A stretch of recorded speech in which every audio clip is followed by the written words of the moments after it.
네, 요즘 하도 신소재 관련 테마가 불다 보니까요. 주변에서 과학 잡지라도 읽어야 되는 것 아닌가 하는 말씀들 하시던데요. 종목이 보이는 뉴스 함께 해주시면 됩니다. 자, 기사에서 투자 아이디어 구합니다. 신일섭 벤자민 투자연구소 소장 함께합니다. 소장님 어서 오십시오. 네, 안녕하세요. 네, 저희가 지금 준비해 주신 기사 바로 확인을 해보도록 할 텐데요. 헤럴드 경제 기사입니다. 자, 지금 넷플릭스 대항마 하면 디즈니 플러스죠. 디즈니 플러스에서 난리가 났다고 합니다. 역대급으로 터졌다고 하는데 지금 무빙 얘기를 하는 것이죠. 어떻게 보셨습니까? 네, 좀 접하셨나요, 무빙을? 전 예고편으로밖에 못 본 거 있죠. 보셨습니까? 일단 디즈니 플러스를 네. 카지노 때문에 탈퇴하신 분들이 엄청나게 많은 걸로 알고 있거든요. 네. 저도 그런 축에 속해가지고 그거죠. 한 여자에게 버림을 받고 나니까 네. 그 여자가 다시 오더라도 또 속을까봐 못 가는 거죠. 뭐 다시 또 구독을 하고 취소하면 되지 않습니까? 또. 그것도 아깝죠. 거기다가 저기 한 거죠. 이제 뭐 많잖아요. 지무비나 김시선이나 뭐 어퍼컷이나 다 요약해서 해주니까 그거 보면은 다 그거의 단점이 뭐냐면 그걸 보고 영화가 재밌을 것 같아서 보잖아요. 진짜 재미가 없잖아요. 저 너무 좀 늘어진 느낌이 나니까. 거기 너무 재밌게 하니까. 네네. 근데 여기서 이제 둘 다에게 기회가 있는 거죠. 사실 저 대항마란 말도 말이 안 돼요, 사실은. 넷플릭스랑 디즈니 플러스의 체급 차이는 10배입니다.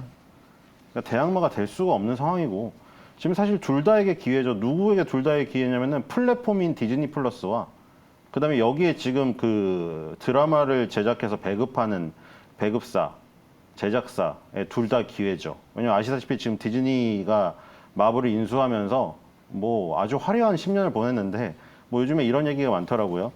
나의 청춘과 함께한 마블을 떠나 보낸다고. 엔드게임으로서 엔드됐어야 된다. 다들 인정하실 아쉬운데요. 거예요. 네. 아이언맨이 그 핑거를 2번 튕겼을 때 끝났다.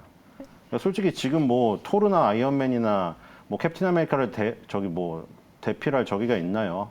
히어로가. 그래서 뭐 그 얘기도 나오고 있더라고. 아예 그냥 리부트 해가지고 처음부터 다시 시작한다고. 또 그런데 이제 몸값이 비싸서 못 쓰겠죠. 로다주를. 근데 어쨌든 그 디즈니 플러스에게도 그래서 기회예요. 컨텐츠가 없으니까. 네. 지금 국내 토종 OTT인 웨이브보다도 가입자가 없어요. 지금 가입자가 100만 수준이에요. 100만대로 떨어졌죠. 200만이 깨지면서. 그러니까 지금 이런 상황에서 뭐 동양에서 어떤 컨텐츠를 찾아야 되는 거죠. 더 이상 이제 발굴할 게 없어요. 그렇기 때문에 이제 이 기존의 마블 팬들, 디즈니 팬들도 피로감에 휩싸여 있는 거죠.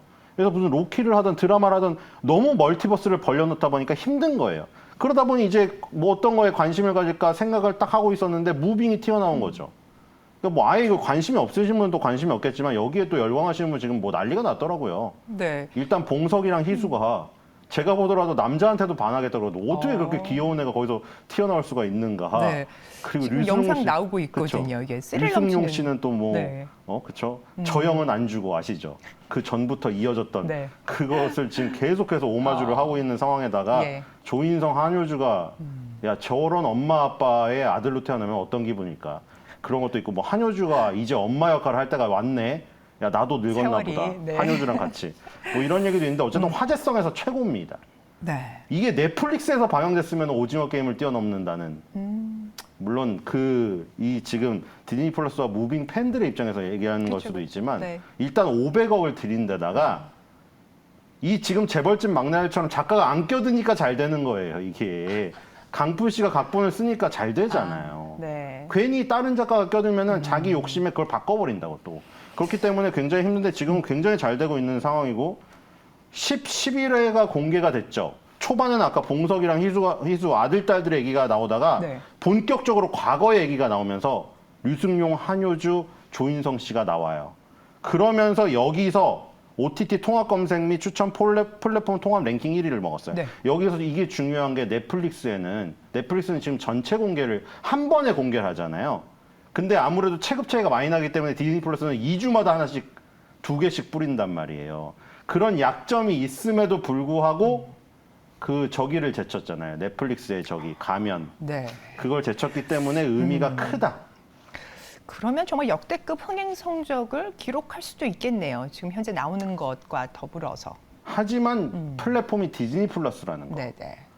그것의 근본적인 약점을 뚫을 수는 없겠죠. 지금 무빙의 제작사가 뉴의 자회사인 스튜디오 앤 뉴입니다. 지금 관련해서 어떤 종목들 보면 좋을까요? 뭐 뉴를 보면은 좋겠죠. 근데 그 아까 전에 화제성이나 뭐 흥행과는 또 이건 얘기가 틀려요.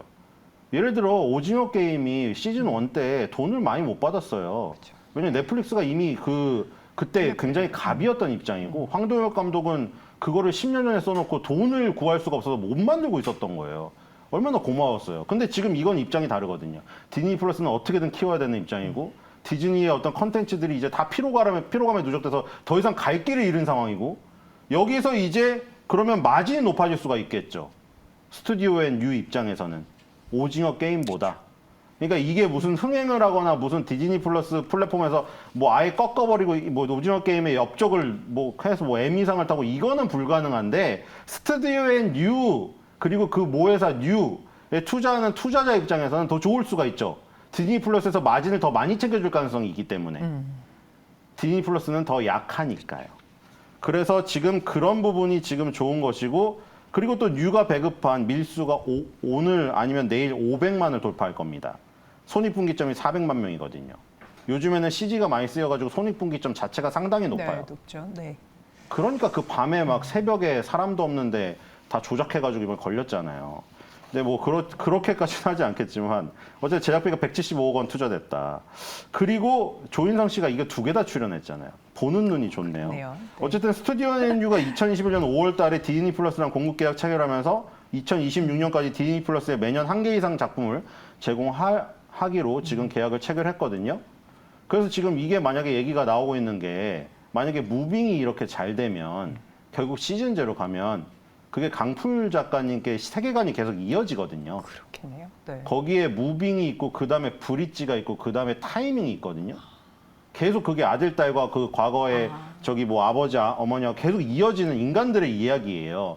그렇기 때문에 이게 시즌제로 가면은 아까 전에 서두에 얘기했던 디즈니가 찾고 있는 마블의 세계관 거기를 잇는 뭔가 동양의 세계관을 구축할 수 있는 컨텐츠를 찾으면 그렇죠 앞으로 돈을 더 많이 받을 가능성이 있을 것이다. 소장님 말씀대로 이 시즌제로 이어간다면이라는 가정이 일단 붙기는 하지만 이 사실 드라마 제작사의 흥행 모멘텀 시장에서 얼마나 인정을 해줄까라고 하는 부분이 항상 좀 궁금했었는데 좀 차별화가 있을 수도 있겠네요. 지금 가격 마진을 30% 이상 받는다는 얘기가 있습니다. 네네.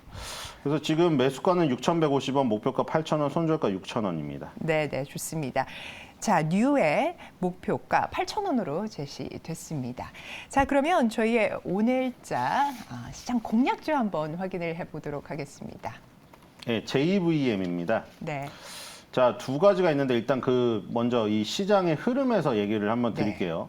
처음에 우리가 로봇 얘기가 나올 때 그 레인보우 로보틱스가 삼성전자가 인수하면서 뜨기 전에 로보스타라는 그룹이 있었죠. 기업이 LG전자가 가져갔던 그 산업용 로봇. 우리 애국가 요즘에 애국가 잘 안 보지만 이제 방송 마무리되고 애국가 나올 때 항상 무슨 로봇이 막 일하고 불튀기고 있잖아요. 거기에 사람은 없잖아요. 그러니까 옛날에 로봇이란 것은 산업 현장에서 일하는 로봇이었죠. 근데 그게 협동 로봇으로 인간과 함께 들어오면서 그런 것들이 사실 두 가지가 겹쳐진 거죠. 사실 기술의 발전도 있었지만 결정적으로 그 기술의 발전이 현장에 쓰이게 된 것은 뭔가요? 우리 삶이 힘들고 자영업자분이 힘들고 최저임금이 늘어나고 출산율이 저출산이 되고 그러니까 로봇을 쓰는 거예요. 편의점 사장님들이 맨날 알바가 튀고 돈 훔쳐서 달아나고 그러니까 누가 쓰고 싶겠어요. 왜 뭐 계속 비아냥되는 거를 뭐 다들 MZ세대가 많겠지만 MZ세대를 비아냥되는 게 왜 생겼겠냐고요. 그게. 그러니까 뭐 그런 것들이 뭐 이번 생은 망했다 뭐 이런 얘기도 많이 나오더라고요. 그래서 어쨌든 그런 부분 때문에 협동 로봇이 촉발이 됐고 가장 먼저 레인보우 로보틱스, 그다음에 뉴로메카, 지금 이제 상장된 두산 로보틱스까지 협동 로봇 시장, 특히 F&B에서 활약하는 애들이 먼저 갔어요, 강하게. 그다음에 이제 가고 있는 것들이 약국과 병원에서 쓰이는 로봇팔. 네. 항상 우리가 먼저 생각하는 거, 옆에서 같이 다가오는 거, 그다음 먼 곳으로 이렇게 진행이 됩니다. 네네. 그래서 지금 큐렉소 같은 병원에서 쓰이는 로봇팔이 가고 있고 JVM 같이 약국에서 쓰이는 로봇팔도 가고 있는 거죠. 이제. 그러니까 지금 이런 흐름으로 보시면 되겠고요. 이제 루닛하고 딥노이드는 또 다른 인공지능 쪽이고 그래서 지금 이런 흐름이 있다. 그 다음에 이제 또 다른 흐름은 아까 말했던 최저임금이 계속 상승하고 그리고 일할 애들은 없고 그리고 저번에 의치 한약수 얘기했죠. 그러니까 의치 한약수라고 하면은 왜 그 얘기가 나왔냐면은 그래도 아무리 힘들어도 그거는 그나마 조금 위협을 덜 받는 쪽이란 거죠. 네. 전문직이니까. 그런데 어디까지 지금 영향이 미치고 있냐면은 약사도 영향을 받고 있고요. 수의사도 영향을 받고 다 받고 있어요. 지금.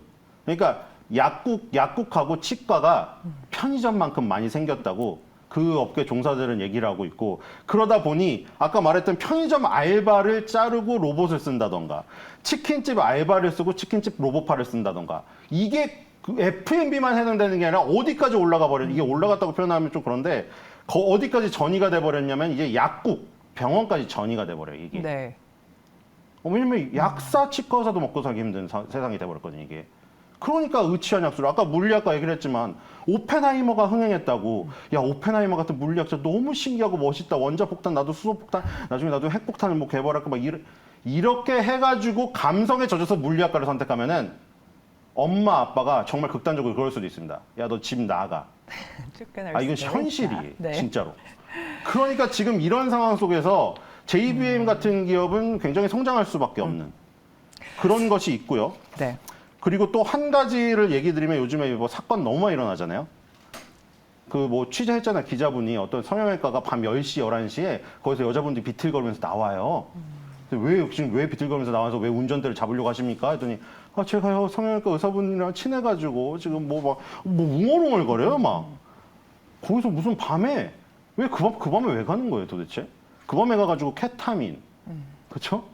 막 그리고 막 저런 걸 맞고 나와요. 무슨 항우울제니 이런 거 프로포폴을. 네. 그러니까 이런 것들이 문제가 되는 게 개인 병원에서 이런 반출에 대한 문제가 큰 건데 JVM에서 지금 이 그 개발한 것 중에 인티팜이라는 게 있는데 대형 병원에는 다 설치가 돼 있어요. 이게 뭐냐면은 뭐 굉장히 이런 향정기성 의약품은 또 요즘에 굉장히 그 위험하잖아요. 여고생이 교실에서 마약을 하고 있더라고요. 이 세상이 어떻게 될런지 진짜. 그래서 향정기성 의약품을 처방할 때 기록을 확실히 남겨야 되는데 인티팜을 이용하면은 어떤 의사가 뭐를 처방했고 어떤 환자에게 처방했고 이게 기록이 싹 다 남기 때문에 빠져나갈 수가 없어요. 근데 이게 문제가 개인 병원을 이제 쓰냐 문제죠. 만약에 개인 병원까지 쓰는 어떤 강제적인 법안이 이런 상황 때문에 정부에서 한다. 그럼 아까 그런 사태가 지금 사회적으로 막 일어나고 있는데 이거를 도입하는 강제적인 법안이 도입이 되면은 JVM은 이제 대형 상급 병원에서 개인 병원까지 싹 다 퍼질 수가 있겠죠. 네, 인티팜이란 네. 게. 그래서 두 가지가 있습니다. 약국에서 조제를 이제 약국에서도 약사 알바를 안 쓰고 인턴들을 안 쓰고 네. 그 로봇 팔이 조제를 하고 있어요. 그러면 약사는 지금 뭐 할 수 있겠어요, 이제 결국. 약사가 로봇의 그 끝까지 그 침해를 당한다는 최후의 보루가 뭐죠? 뭡니까? 복약지도. 그것 때문에. 이게 로봇에 점령당한다고 해도 약사분들은 지금 그렇게 얘기하고 계세요. 우리의 능력은 있다. 그게 뭐냐면 복약지도거든요. 네네. 그럼 로봇이 안에서 조제하고 있고 복약지도 열심히 더 할애해서 하면 그 얘기도 들어갈 수 있는 거예요. 아 친절하고 약사 선생님이 설명도 잘하고 전문적이니까 약국의 약사님은 로봇이 점령하지 마세요. 이런 소비자들의 의견이 지금 나올 수가 있겠죠. 마지막으로 가격 전략도 한번 확인해 볼까요? 네, 매수가는 현재가 수준이면 될 것 같고요. 목표가는 4만 원, 손절가는 3만 원입니다. 네, 오늘 종목이 보이는 뉴스 신일섭 소장님과 함께했습니다. 오늘 말씀 대단히 감사합니다.